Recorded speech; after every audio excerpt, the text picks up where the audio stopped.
At the family meeting, my father beat me in front of everyone. Not with words, not with shame, with a belt and a look. That said, "You brought this on yourself." All I had done was say, "No, no, I wouldn't wash my brother's underwear. No, I wouldn't clean up his dirty plates after his midnight snacks. No, I wouldn't be the maid they raised me to be." "You're a girl." My mother snapped. "You serve him. He's a boy. He deserves better." That moment should have broken me. It didn't. It completed something I'd been building in silence for years. They thought the pain would bring me back in line. They didn't know it was the last time they'd ever touch me, order me, use me. I left that night, but I didn't just walk away. I dismantled them without a scream, without a scandal. Just silence and precision. People used to say our house was perfect. The lawn was trimmed.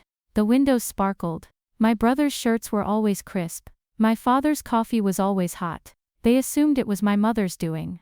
They never looked at me. I was the system. No one saw the unseen hands behind every chore, every meal, every list taped to the fridge. From the time I was 8, I learned that usefulness was the only currency that mattered, not love, respect, usefulness. My name is Hannah Whitmore, and for most of my life I was my family's shadow. My brother Caleb never lifted a finger. If he spilled soda on the couch, I cleaned it. If he needed his uniform ironed at midnight, I stayed up. If he failed a test, I was scolded for not helping him study. I wasn't his sister, I was his staff. "You're the girl. Girls keep the house running," my mom once said, folding her arms like she just quoted scripture. I believed that if I worked harder, I could be more than just a name on a chore list. They would eventually notice me. However, no matter my efforts, Caleb remained the favored son, and I merely a shadow serving him. My father governed the house with the strictness of a general devoid of warmth, issuing only commands. He equated discipline with strength and obedience with respect. Any question I raised was met with a look that suggested I had betrayed the family name. "You're not here to argue, Hannah," he would state, "you're here to contribute."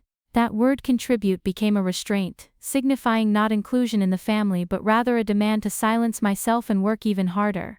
I complied with every task. I made their beds and folded their laundry.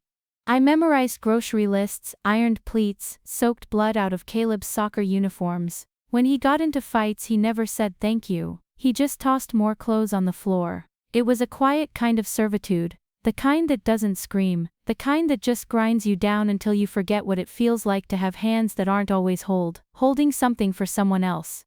But the day of the family meeting, the day they decided I wasn't contributing enough, something cracked. Maybe it was the way Mom said he deserves better. Like I was some defective appliance. Maybe it was Dad's glare daring me to disobey, or maybe it was Caleb's smirk, the kind that said you'll never leave. Whatever it was, I stopped being afraid, and in that moment I realized something chilling. They hadn't broken me, they had trained me. I was going to use every ounce of what they taught me, just not the way they intended. There were phrases in my house that echoed louder than footsteps. They didn't scream them. They never needed to explicitly state it. Their words, heavy with unspoken expectations, settled like dust in my lungs. Be useful, know your place, he's a boy, you'll understand when you're older. But I understood now, not through the passage of time, but through the undeniable pattern I observed. This wasn't about gender, it was about control, about meticulously molding me into a version of myself that would ensure their lives remained tranquil and uncomplicated. Any attempt to assert myself was met with a swift reversal of their narrative. Don't be dramatic. You're just trying to start trouble. No one will ever put up with that attitude in the real world. They didn't cultivate love in me, they cultivated palatability. I was raised to be a girl who smiled through drudgery, neatly folded away her emotions, and absorbed commands as if they were as essential as breathing. While they hurled commands, I started keeping score. At first it was small. I wrote down every task I did in a notebook. I hid in the lining of my backpack. Grocery lists, Caleb's laundry cycles, the exact time I had to set my alarm so Dad's coffee would be ready by 6 a.m. Then I added more times. I was blamed for Caleb's mess times. I ate leftovers while he got the hot meal. Times I was told to be quiet. When I cried, it wasn't just a list, it was a record, a ledger, a system of unpaid labor and emotional taxation. And the more I wrote, the more I realized how much of my life had been stripped down to transactions. Affection was conditional. Praise was rare, but expectation that was infinite. You're lucky we don't charge you rent. You think anyone else would tolerate your mouth? We feed you. That's love. But it wasn't love. Love doesn't come with receipts. The more they spoke, the clearer their hierarchy became. Caleb was the crown. Dad was the judge. Mom was the enforcer, and I was the system. The hands, the silence. They thought their words would keep me tethered, that they'd worn me down to routine. Those words did something else entirely. They crystallized my resolve because every "you're just a girl" reminded me of what I wasn't allowed to become. Every "do it without complaining" taught me how to work silently, which would soon become my greatest weapon, and every "this is your duty" became another nail, not in my coffin but in theirs. I stopped defending myself. I just listened and wrote and waited. Storms don't announce themselves. They gather quietly, and I was nearly ready the day they called a family meeting. I already knew it wasn't about unity. Family meetings in our house weren't conversations. They were courtrooms, and I was always on trial that night. I walked into the living room and saw the three of them already seated. Dad in his recliner, Caleb sprawled across the couch like royalty, Mom standing with her arms crossed, like she'd rehearsed this sit. Dad said I didn't. I stood. Caleb says, "You haven't been doing your part." Mom began tilting her head like she was disappointed in a pet, not a person. He says his laundry hasn't been folded. His bathroom's a mess. You've been slacking. I blinked. He's 17. He can fold his own damn shirts. Dad's hand twitched. Caleb smirked. Mom's jaw tightened. Watch your tone, she snapped. He's a boy. He deserves better than this. I looked around the room and realized they genuinely believed that it wasn't performance, it was doctrine. He deserves clean clothes, she added. He deserves peace in his home. And I don't, I said quietly. I cook, I clean, I do everything. It's never enough, is it? You're a girl, Dad said coldly. You were raised to serve, that's how the world works. No, I said, that's how your world works. I'm not doing his laundry anymore, or his chores, or yours. That's when he stood, and when my body instinctively took a step back, I knew what was coming. Do his laundry or get out. He roared when I didn't move. He did. He lunged. Not with warning, not with restraint. The belt wasn't even hidden this time. It was on the table waiting like it had been invited. He grabbed it, looped it once around his fist and swung. The sound cracked through the room like a whip across silence. I didn't scream, I didn't cry. I just stared. The second hit landed across my back. I gritted my teeth. The third caught my arm. I stumbled. You've forgotten your place, he shouted. Caleb didn't move. Mom didn't blink. They weren't shocked, they were satisfied, and in that moment I realized they didn't see me as a daughter, they saw me as a failed investment. When it stopped, or maybe when he grew tired, I straightened up. My voice didn't shake. I'm not your servant. Then I turned and walked out. No suitcase, no tears, no goodbye, just one last look at the three people who had spent my whole life telling me to be useful, and who would finally understand what it meant to lose the one person who kept their house breathing. I didn't pack. I didn't take my clothes or my school books or even the tiny stack of birthday cards I'd hidden under my mattress. The ones with half-hearted messages like "Make us proud, Hannah." I just left. A hoodie, a charger, a bruised arm, and a notebook zipped inside my backpack. That was it. I didn't slam the door. I didn't yell. I didn't even look back. I wanted the silence to be the loudest thing they heard. I walked 2 miles to Amara's place, my best friend since 6th grade. Her porch light was still on when she opened the door and saw my face. She didn't ask what happened. She just stepped aside and said, "Come in." That first night I slept on a yoga mat with a balled-up hoodie for a pillow. It was hard cold. My ribs ached. My arm throbbed. But for the first time in my life, no one expected anything from me. No one asked for dinner. No one demanded silence or servitude. The next morning, Amara's mom made pancakes, real ones with syrup and laughter in the kitchen. I felt out of place at the table. "Staying a few days?" she gently inquired. I nodded, and she glanced at my arm, noting more than a few. They offered a blanket, cleared a corner of the storage room, and provided a mattress and a second-hand dresser. It wasn't perfect, but it was my own space. In the quiet days that followed, I anticipated something, a text, a call, even a threat, some acknowledgement of my departure, a sign that I mattered enough to be pursued. But nothing came. My phone remained silent. No "Are you safe?" No "Come back." Just silence, the same kind they always imposed on me. Yet this time the silence was mine, and I was about to use it as a weapon. It began with a list, not for revenge. Not yet, just to remember. I opened my notebook and titled the page, "Things I Did Before." They said I wasn't enough. I wrote fast at first. The obvious ones: cooked 3 meals a day, cleaned Caleb's bathroom, ironed school uniforms, grocery runs, packed lunches. Then came the deeper ones: hid my own report card so Caleb C's wouldn't look bad, took the blame when he broke mom's blender, stayed up to reheat dinner when dad worked late. Even when I had exams, apologized for things I didn't do. It didn't stop. The list kept growing. 10 pages, then 15, then more. It wasn't just a record, it was a ledger, and every entry whispered one truth. They owed me, not in money, in respect, in care, in acknowledgement, and they would never pay it. That's when the shift happened. I stopped asking why they hadn't called. I stopped waiting for their guilt to kick in. Instead, I began preparing. I started by filing for financial independence with A.M. Omar's mom as a witness. I submitted paperwork to revoke their access to my school records, my health files, anything they might try to control. Later, I got a new debit card under my name, transferred my student savings, locked my phone carrier so they couldn't suspend my line.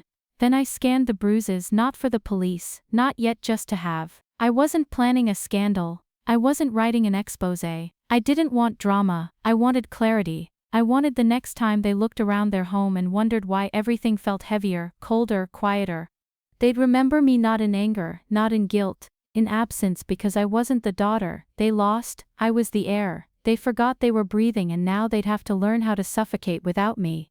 3 weeks passed, still no call, still no text, just a growing silence that was no longer empty. It was electric.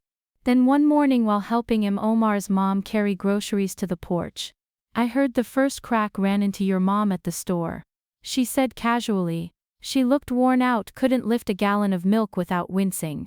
I didn't reply. She asked the clerk for help. Bagging, said her back was out, but she looked more overwhelmed than hurt. I nodded barely.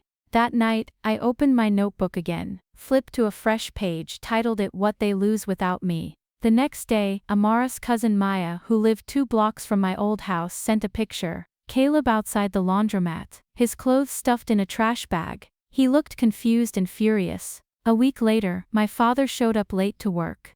3 days in a row. A neighbor told me he'd started snapping at clients. Rumor was HR had written him up after he blew up in a staff meeting, and then came the message. My phone buzzed, a number I hadn't blocked because I didn't need to.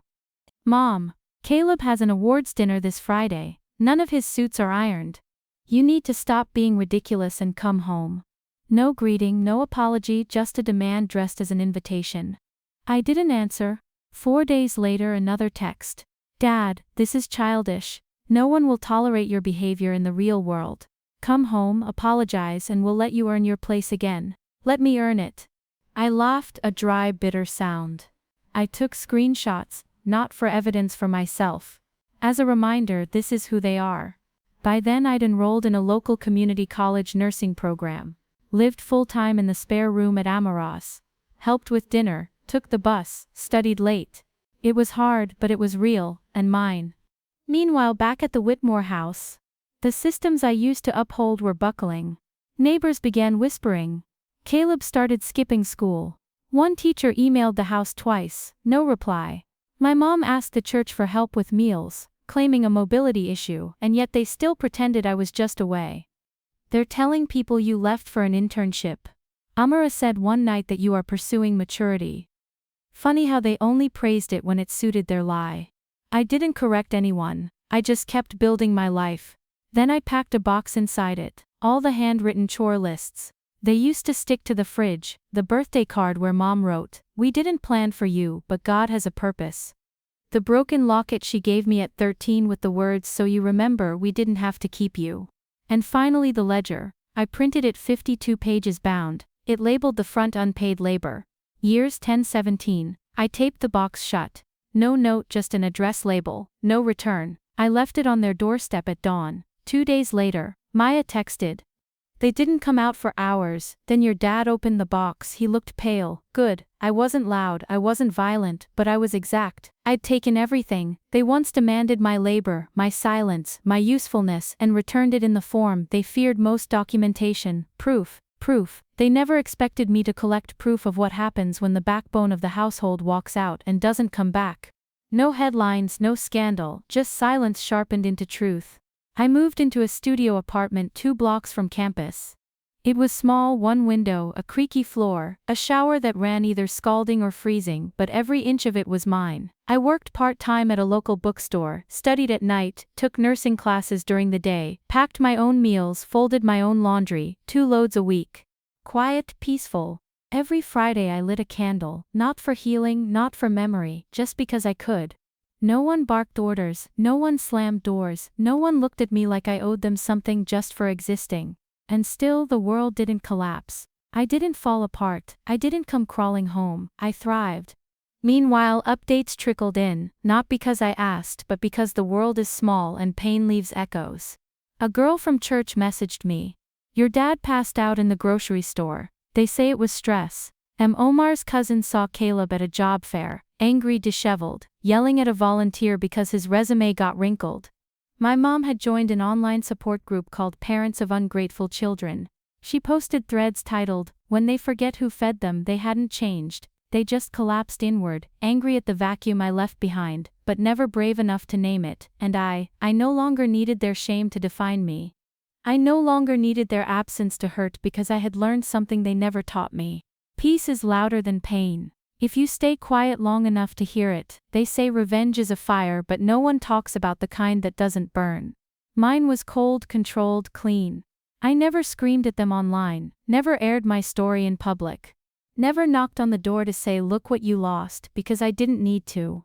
Every dish I wash now is mine, every shirt I fold is for me, every sunrise I wake up to feels like a quiet protest they'll never hear and still can't silence. Sometimes I wonder if the house still smells like bleach and frustration, if they still print out to-do lists and tape them to an empty fridge. If Caleb ever figured out that microwaves don't load themselves, if my mom ever stops flinching when someone says my name, if my dad ever looks at his belt and remembers that it wasn't obedience he beat into me, it was resolve. The last time I passed the old neighborhood, I didn't slow down, I didn't glance at the porch where I once left that box. With keys in my pocket and grocery list in hand, I simply walked away. There was nothing left to prove. They taught me to serve, so I allowed them to collapse without me. They trained me to be silent, and now my silence is the sentence they serve. They called me worthless, and that's precisely what I gave them. Nothing, no scream, no plea, not even a single moment of my new life. I didn't burn their house down, I merely took the warmth with me. Now, as they sit in the cold silence of what was once their control, they will finally understand my true worth. Because revenge isn't the fire they anticipate. Sometimes it's just the echo of footsteps walking away, never to return.